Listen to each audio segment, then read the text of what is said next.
Meghalaya honeymoon murder case దేశవ్యాప్తంగా సంచలనం సృష్టించింది. పెళ్లి పేరిట స్వయాన సొంత భార్య తన భర్తను కిరాతకంగా హత్య చేయించటం విస్తుగొలిపేలా ఉంది. అయితే ఈ కేసులో తాజాగా మరో కీలక విషయం వెలుగులోకి వచ్చింది. హనీమూన్ కోసం మేఘాలయకు వెళ్లిన రాజా రఘువంశీ, సోనం జంట అనూహ్య రీతిలో అదృశ్యమయ్యారు.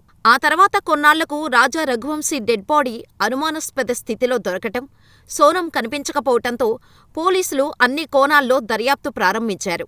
ఈ కేసులో నిందితులు అన్నీ పక్కాగా ప్లాన్ చేశారు. కానీ దర్యాప్తులో భాగంగా పోలీసులు ఈ జంట స్టే చేసిన హోటల్కి వెళ్లటంతో అక్కడ దొరికిన క్లూ అన్ని అనుమానాలకు సమాధానంగా మారింది.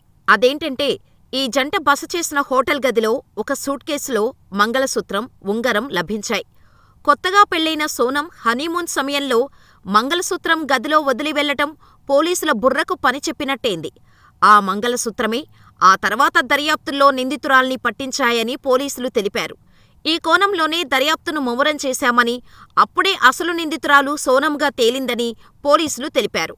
అనంతరం నిందితులను అదుపులోకి తీసుకుని విచారణ చేపట్టగా నేరాన్ని అంగీకరించారని వెల్లడించారు. ముగ్గురు కాంట్రాక్టు కిల్లర్లతో భర్తను హత్య చేయించినట్టు నిందితురాలు పోలీసుల ఎదుట అంగీకరించింది. మరో నిందితుడు ఇండోర్ నివాసి అయిన రాజ్ కుష్వాహా అని, అతడు సోనం ప్రేమికుడని తేలింది.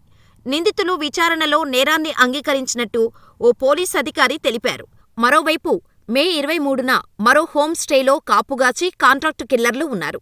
దీంతో సోనం ఫోటోలు తీసుకునే నెపంతో రాజాను హోంస్టే నుంచి బయటకు తీసుకొచ్చింది. అక్కడ ఆమె ఫోటోలు తీస్తున్నట్టు నటిస్తూ దూరంగా నిలబడి ఉంది. ఇంతలో కాంట్రాక్టు కిల్లర్లు వెనుక నుంచి రాజా రఘువంశీని అంతమొందించారని పోలీస్ అధికారి మారక్ కేసు వివరాలను మీడియాకు తెలిపారు. హంతకులు 2 స్కూటీలను వినియోగించగా ఘటన అనంతరం సోనం ఒక నిందితుడి స్కూటీపై పరారైంది. మిగిలిన 2 నిందితులు మరో స్కూటీలో వెళ్లిపోయినట్టు తెలిపారు. అంతేకాదు, రాజా రఘువంశీని హత్య చేసిన తర్వాత అక్కడే ఉన్న నదిలో సోనం కొట్టుకుపోయినట్టు అందరినీ నమ్మించటానికి నిందితులు ప్లాన్ వేసినట్టు అధికారులు తెలిపారు. అలా అయితే దొరికిపోతామేమో అనే భయంతో ఓ మహిళను హత్యచేసి మృతదేహాన్ని గుర్తించకుండా కాల్చేయాలని మరో పథకం రచించారని పేర్కొన్నారు. ఆ మహిళ మృతదేహాన్ని రఘువంశీ మృతదేహం వద్ద పెట్టి అది సోనం అని భ్రమింపచేసేలా కుట్ర పన్నినట్టు తెలిపారు. కానీ పర్యాటకులు ఎక్కువగా ఉండటం వల్ల వారి 2 ప్లాన్లు ఫలించకపోవటంతో అక్కడి నుంచి పరారయ్యారు. రఘువంశీని హత్య చేసిన అనంతరం తనను ఎవరూ గుర్తుపట్టకుండా సోనం బుర్కాలో మేఘాలయ నుంచి పారిపోయి టాక్సీ బస్సులలో ప్రయాణిస్తూ మధ్యప్రదేశ్కు చేరుకుందన్నారు. మొదట గువాహటీలో రఘువంశీని హత్య చేయాలని ప్రయత్నించగా అది కుదరకపోవటంతో షిల్లాంగుకు వెళ్లాలని నిందితులు ప్రణాళిక రచించారని తెలిపారు.